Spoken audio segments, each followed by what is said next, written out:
बात करेंगे डोडा की, जहां पर आज़ादी के 78 साल बाद भी आखिरकार डोडा जिले के देसा, जरतुंड, मालन और अन्य इलाकों में बिजली पहुंच गई है।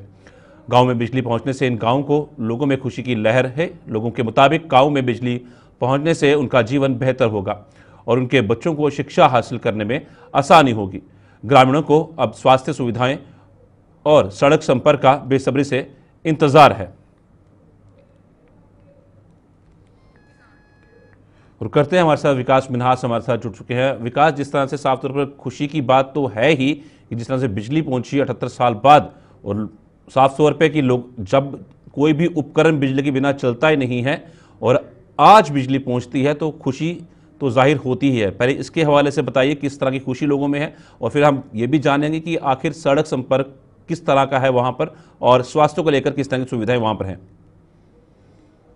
देखिए साहिल, डोडा डिस्ट्रिक्ट का काफी पिछड़ा हुआ इलाका है देसा, और देसा यानी कि देसा से भी ये लगभग 8 या 10 किलोमीटर ये गांव के नाम है, जो दर्तुन या मलान या अन्य गांव जहां पर काफी सारे लोग जो है वहां पर रहते हैं। 78 साल लग गए इन लोगों को इंतजार करते करते कि कब इनके गांव में लाइट पहुंचेगी, और इन्हें जो है सिर्फ वोट बैंक के नाम पर इस्तेमाल किया जाता था। इससे पहले इन लोगों की कांस्टिट्यूंसी जो है रामबन के साथ थी, और काफी लंबे समय से ये जो है लगातार डिमांड कर रहे थे, लेकिन डीलिमिटेशन के बाद इन लोगों को मौका मिलता है, डोडा के साथ जोड़ा जाता है, और डोडा डिस्ट्रिक्ट इनका ऑलरेडी पहले से ही था। उसके बाद यहाँ के विधायक जो है इनकी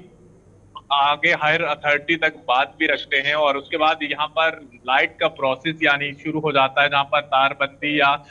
पोल्स वगैरह लगने स्टार्ट हो जाते हैं। अब जाकर इनके गांव में लाइट पहुंची है, और कई हिस्से अभी भी हैं जहाँ पर अभी भी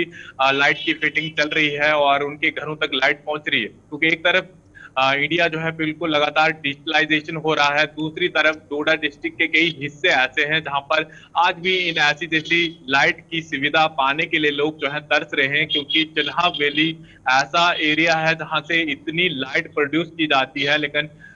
चिनाब वैली के ही कई हिस्से ऐसे हैं जहां पर लोगों को आज भी बिजली के लिए किस तरह से दर बदर होना पड़ता है, और अपने फोन चार्ज करना हो या फिर किसी के साथ कनेक्टिविटी रखना हो, और आज के टाइम पर शिक्षा कितना जरूरी है, जहाँ पर बच्चों को ऑनलाइन स्टडी करना है। बिल्कुल विकास, बहुत अहम हो जाता है बिजली का होना, क्योंकि कोई भी उपकरण बिजली के बिना चलता ही नहीं, इलेक्ट्रिसिटी तो चाहिए ही है। पर क्या वजह रही कि अभी तक वहां पर इलेक्ट्रिसिटी नहीं पहुंची थी, और रोड कनेक्टिविटी कैसी है वहां पर, और स्वास्थ्य सुविधा किस तरह की दी जाती है वहां पर? देखिए, पहाड़ी एरिया है और बिल्कुल यहाँ डोडा से 40 से 45 किलोमीटर दूर है, और इस एरिया को बिल्कुल गई देसा यानी 30 से 35 किलोमीटर तक रोड है। वहां से लोगों को पैदल 2 या 3 घंटे आज भी जाना पड़ता है, जहां पर आज भी ये लोग जो है रोड कनेक्टिविटी का इंतजार कर रहे हैं, और कब इनके गांव में रोड पहुंचेगी। फिलहाल इनका एक सपना पूरा हुआ है कि लाइट यहां तक पहुंची है, अब इन लोगों को इंतजार है कि कम से कम यहां पर रोड कनेक्टिविटी पहुंच जाए, साथ में हेल्थ की फैसिलिटी इन लोगों को मिल पाए। अगर रोड पहुंच जाती है तो जब भी कोई बीमार होता है तो कई लोगों को अपनी जानें गंवानी पड़ती है, यानी चारपाई पर उठाकर इतने दूर तक लाना है, एम्बुलेंस ढूंढनी, ये तमाम तकनीकी चीजों को लाना और उसके बाद हॉस्पिटल तक पहुंचाना। अब इन लोगों को अपने विधायक से बस इंतजार है कि अगर वो इनका रोड जल्दी से सैंक्शन करवा देते हैं, ताकि आने वाले समय में इन लोगों को बिल्कुल विकास, है तो बहुत अहम हो जाता है। अब इलेक्ट्रिसिटी तो पहुंची ही है, तो अब रोड कनेक्टिविटी भी अच्छी हो जाए तो बहुत बेहतर है। धन्यवाद आपका पूरी जानकारी साझा करने के लिए। डोडा से एक बड़ी खबर इनके सामने आई थी।